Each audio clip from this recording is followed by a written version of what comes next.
Cassidy. Thank you. Secretary Jewell, I'll begin with a statement.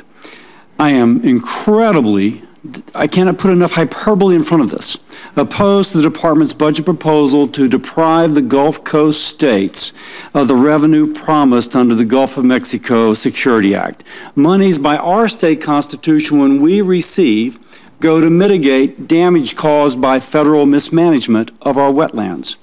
Now, in Louisiana, we are experiencing unparalleled loss of land. This red area is what we are losing.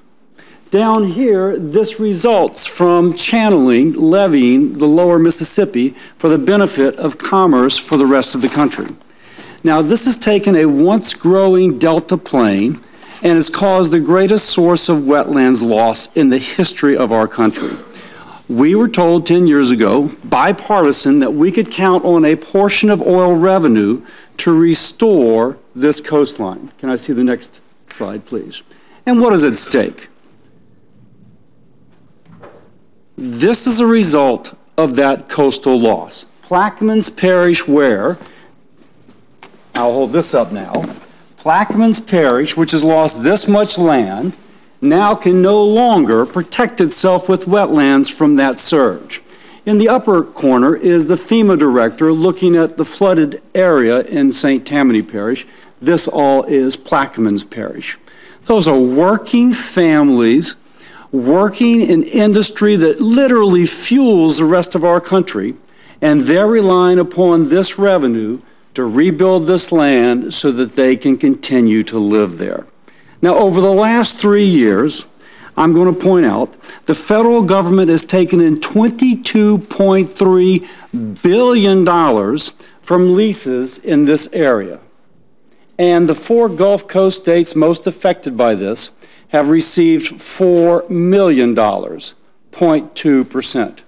Now, frankly, I don't know how the administration has gotten at this goal.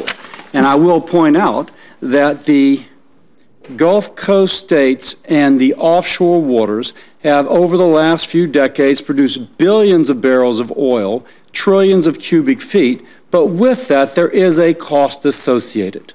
And for us to support this infrastructure, we need to rebuild our coastline. Now, to speak of the infrastructure, ignores the individual family that just lost everything. Now, the Obama administration's goal to take this away reminds me of a quote from Joseph Heller. Mankind is resilient. The atrocities that horrified us a week ago become acceptable tomorrow. If way back when this was channeled, we had known that these homes would be destroyed because of that land loss, maybe we wouldn't have done it. But now it becomes acceptable to take that money away and to allow these families to continue to be adversely affected. By the way, it's not just an irate senator. Let me read a quote put out jointly from the Environmental Defense Fund, National Wildlife Federation, National Audubon Society, and the Lake Pontchartrain Basin Foundation. Quote, "They are disappointed by the budget's proposed diversion of critically needed and currently dedicated funding for coastal Louisiana and the Mississippi River Delta. This proposed budget undercuts the administration's previous commitments to restore critical economic infrastructure and ecosystems in the Mississippi River Delta, where we are losing 16 square miles of critical wetlands every year, a preventable coastal erosion crisis." These are the environmentalists. When I go back to Louisiana, in fact, there was a headline recently I read, "Does President Obama hate Louisiana?" If you're this person in that home, that's a question you're asking when the money we were going to use to build back that wetlands is being taken away. Now, in that is a question. Don't you care about these families? It doesn't appear that you do. Your thoughts? Thank you, Senator. Of course, I care about those families, as I do about many families in coastal communities that are experiencing dramatic impact. The President's proposed budget says we should revisit the revenues from federal waters, offshore, beyond state waters, for the benefit of all American people. Revisit means take it away from the coastline that will be rebuilt. Let me go back to the Heller quote. Mankind's resilient. an atrocity a week ago is acceptable now. This is an environmental atrocity, and now he's saying let's revisit. I can tell you these families don't think he cares, and why should they? Maybe that should be my question. Why should these families think he cares about them? Madam Chairman, may I respond?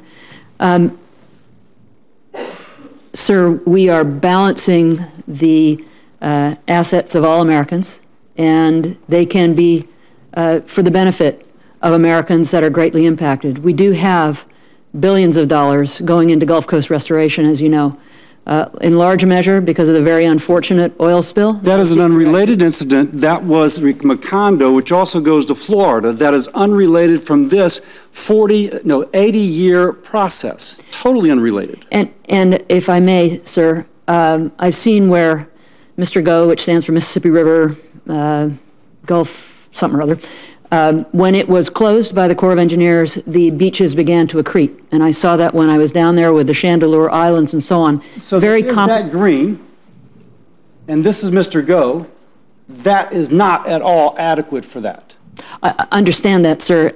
My point is that what has happened there has taken many years, and it has been the result largely of how we have channelized the Mississippi River, as you brought out in your comments.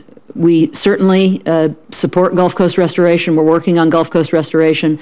This is a proposal by the administration for consideration about whether the revenues from the Outer Continental Shelf that are national assets should be focused on 4 states or should be broader applied, and certainly those. We're over time, so let me just conclude by this. Thank you for your indulgence. I will point out that the last 3 years, all the states have received $22 billion, and the 4 Gulf Coast, $4 million. Now we're talking about $375 million out of $22 billion. Doesn't seem much to ask. Thank you. I yield back.